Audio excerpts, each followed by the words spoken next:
And ఈ Sunday special kuska biryani. ముందుగా chicken wash చేసుకొని సాల్ట్, ఇంకా చిల్లీ పౌడర్, పసుపు, గరం మసాలా, ధనియాల పొడి, కర్డ్ ఇవన్నీ కలుపుకొని లాస్ట్లో మింట్ లీవ్స్ ఇంకా కొరియండర్ కూడా వేసుకొని బాగా మిక్స్ చేసుకోవాలి.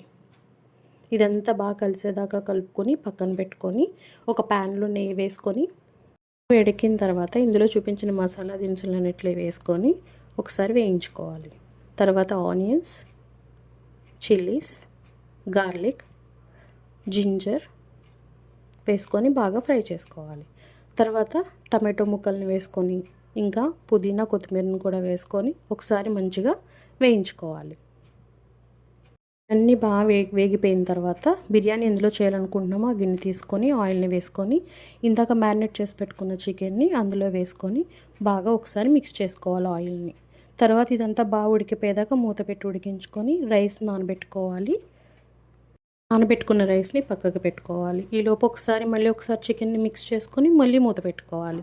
మనం ఇందాక వేసుకున్న మసాలాలని మిక్సీ పట్టుకొని ఇలా పేస్ట్లా చేసుకొని ఆ పేస్ట్ని మళ్ళీ చికెన్లో వేసి వాటర్ బాగా పైకి వచ్చేంత వరకు ఉడికించుకోవాలి.